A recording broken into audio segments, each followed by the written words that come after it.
At 76, Samuel L. Jackson is no longer softening his opinions. After decades in Hollywood, he has carried quiet frustrations, private disappointments, and moments that changed how he viewed the people around him. Some colleagues dismissed him. Some crossed lines he refused to ignore. Others revealed their true nature when cameras were not rolling. Jackson has reached the point where he speaks with precision rather than hesitation. In this video, we look at the 7 figures who tested his patience the most and why those encounters stayed with him. And number 1 is far more personal than anyone expects. Number 6, Spike Lee, The Pay Dispute.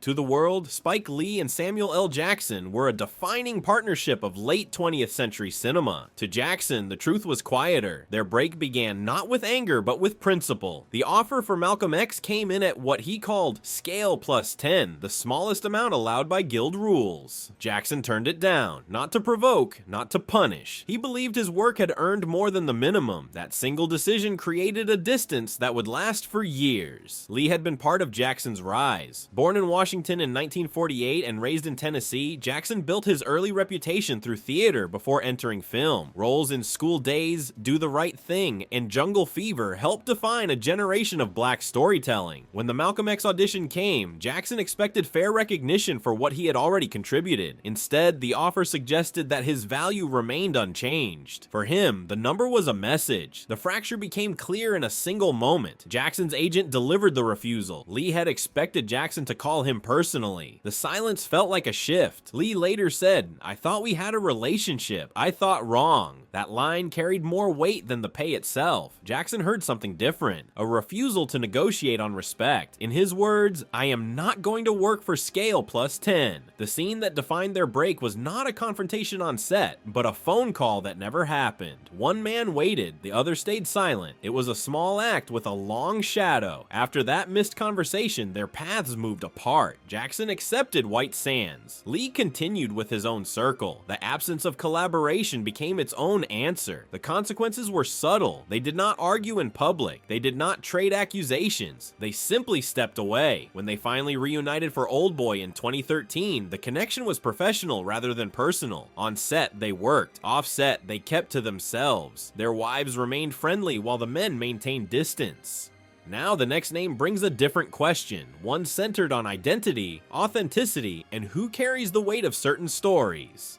Number 5, Daniel Kaluuya. The casting flashpoint to the public, Samuel L. Jackson sounded like a veteran, defending history. To Jackson, the issue was simpler. It was a question of who carries certain stories and why that burden matters. In early 2017, during a radio interview, he asked why a film rooted in the American black experience had cast a British actor in its central role. It was not anger. It was a measured observation shaped by his own past and the weight of the stories he had lived. Daniel Kaluuya's origin differed from the history Jackson referenced. Born in London in 1989 to Ugandan parents, Kaluuya built his career on British stages before rising through television and film. His experiences with prejudice and exclusion were real, but rooted in a different national context. Jackson believed that difference mattered for a story like Get Out. He said, "I tend to wonder what that movie would have been with an American brother who really feels that." It was a single line, short and sharp, that brought an old debate back into the open. The moment that defined their divide took place on air. Jackson sat in a studio answering questions about representation. When asked about Kaluuya, he paused. Instead of avoiding the subject, he drew a line between geography and emotional truth. To him, the history of American racial trauma carried a specific weight. That comment traveled beyond the studio within hours. Kaluuya did not ignore it. In an interview with GQ, he answered with precision. "I resent that I have to prove that I am black," he said. He spoke calmly about global forms of discrimination and the pressure placed on him to justify his identity. His tone was reflective rather than confrontational. He shifted the discussion from nationality to shared human experience. Jackson clarified his intent. He said, "Black British actors are fine," but he maintained that some American stories carry nuances that come from lived history. The clarification softened the edges but did not erase the original tension. Each man had spoken from his own reality, shaped by different landscapes and different scars. The consequence consequences were subtle. Their paths did not collide publicly again. They did not argue. They did not reconcile. They simply moved forward. Jackson remained the established figure whose comments reflected the perspective of a previous generation. Kaluuya continued his rise without explaining himself further. The distance between them became quiet rather than hostile. The next name brings a smaller moment, one that began not with a film, but with a single request at a public event. Number 4. Fitz, radio DJ. The fan provoker to the public, the clash between Samuel L. Jackson and the radio host known as Fitz looked explosive. To Jackson, it was simply a boundary he expected to be respected. A fan asked for a photo, he declined, and a minor refusal turned into public accusation. The moment revealed how quickly courtesy can be rewritten when someone feels entitled to access. Fitz emerged from American morning radio, born into the late 1970s and raised in Texas, known for a mix of humor, gossip, and social media candor. At a public event, he approached Jackson and asked for a picture. Jackson said a polite and straightforward no. There was nothing dramatic about the exchange. No raised voice, no insult, only a refusal that Fitz did not accept. The turning point came when Fitz went online within hours. On Twitter, he wrote, "That moment when you meet one of your favorite actors and they are a complete D."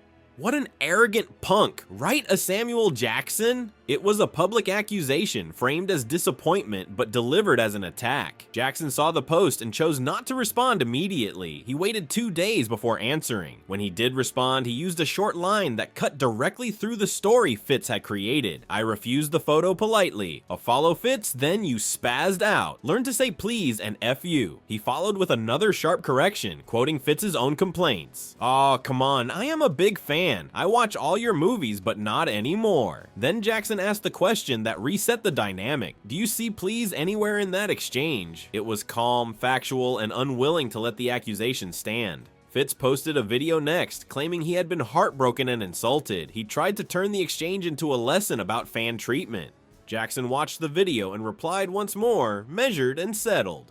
"You are right, a follow Fitz. I watched. There are a lot of folks that share your experience with me, and tons of others just the opposite. Still a fan." It was a controlled ending to a brief conflict. Now comes a critic whose challenge to Jackson was not about courtesy, but about morality, history, and who has the right to judge certain stories. If you want to follow more untold stories from behind the spotlight, you can subscribe to stay with us. Number 3. W. Kamau Bell, the moral critic to the public. W. Kamau Bell's critique of Django Unchained sounded like a call for sensitivity. To Samuel L. Jackson, it questioned the integrity of the work itself. Bell examined the film's repeated use of racial slurs and its harsh depiction of cruelty, asking whether a story grounded in real suffering could honor history while using language and violence so openly. He praised the artistry but argued that dignity should guide the portrayal of trauma. Bell's path differed from Jackson's. Born in Palo Alto in 1973 and raised in Boston and Chicago, he built his career through stand-up, commentary, and social analysis. His show became a platform for moral debate. On it, he questioned whether Django relied too heavily on shock rather than reflection. His tone was measured but firm. The defining moment came when Jackson responded during an interview with Playboy. Sitting across from the reporter in a quiet room, he addressed Bell directly. He used one sharp line that set the tone. He described Bell as a young black man with nappy hair and very dark skin, but with a very white wife and an interracial child. It was a deliberate challenge to Bell's authority to judge the film's portrayal of history. Jackson argued that Bell had not lived the specific Southern realities the film depicted. For Jackson, the critique was not about language. It was about honesty. If Bell objected to the slur on screen, Jackson said, then he should object to its presence in music, media, and culture at large. Jackson framed Django's language as a necessary reflection of the era, not an indulgence. He pointed to his character Steven and said the role had made him the most hated Negro in cinematic history. To him, that reaction proved the performance served a purpose. There was a scene that crystallized Jackson's position. During a separate interview, he asked a reporter to say the slur aloud before discussing its meaning. The reporter refused. Jackson ended the exchange. For him, avoiding the word while condemning its use in the film showed a deeper inconsistency. The story demanded full honesty, not partial discomfort. Bell's concern remained focused on the potential harm to audiences. He feared that repeated slurs and harsh imagery could re-traumatize viewers without offering sufficient context. Jackson saw that concern as selective. The suffering depicted in Django had been real. Sanitizing it, in his view, would be the deeper offense. The consequences were quiet. Bell continued his commentary. Jackson continued his defense. They did not debate directly again. The disagreement settled into distance, each man holding his own moral ground. Now comes a younger voice who challenged Jackson not on history, but on the question of identity itself. Number 2, John Boyega, the young dissenter to the public. Samuel L. Jackson sounded like a veteran defending nuance in casting. To Jackson himself, the question was about who carries certain histories and why that context matters. When he spoke in early 2017 about British actors portraying American stories of racial trauma, he aimed at industry patterns rather than individuals. Yet the reaction showed how deeply identity shapes the modern conversation. John Boyega's origins grounded his response. Born in London in 1992 to Nigerian parents, he rose through British theater before entering global fame through Star Wars. His path differed from Jackson's history in the American South, but his experiences with prejudice and opportunity formed their own truths. When Jackson said, "Daniel grew up in a country where they have been interracial dating for 100 years, and asked, what would a brother from America have made of that role?" the comment spread quickly. The scene that defined their clash unfolded on Twitter. Boyega opened his phone, read the interview, and responded with a single line that cut through the debate. "Black Brits versus African American, a stupid-ass conflict we do not have time for." It was sharp, public, and designed to end the idea that nationality could divide Black identity. Boyega refused to accept a split between communities that shared common struggles. Jackson clarified his position soon after. In interviews, he said, "Black British actors are fine," and explained that he was speaking about how Hollywood distributes opportunities, not about the talent of any one actor. His tone was calm, but the moment had already become symbolic. It showed how quickly debates about casting can become debates about belonging. The consequences were restrained. Jackson did not respond to Boyega directly. Boyega did not escalate further. Their careers continued in separate directions. What remained was a quiet tension between generations, each shaped by different landscapes and different expectations of representation. Now comes the final name, a director whose view on fame challenged Jackson's understanding of what makes someone a true star. Number 1, Quentin Tarantino, the purist to the public. Quentin Tarantino's comments about modern movie stars sounded like nostalgia. To Samuel L. Jackson, they questioned something deeper. Tarantino argued on a podcast that in the age of franchises, the characters are the stars rather than the actors. Captain America is the star, or Thor is the star, he said. He believed that fame belonged to the icon, not the performer. Jackson heard something different. Tarantino's origins shaped his view. Born in Knoxville in 1963 and raised in Los Angeles, he built his career on character-driven storytelling and actors whose presence carried entire films. Jackson had worked with him for decades.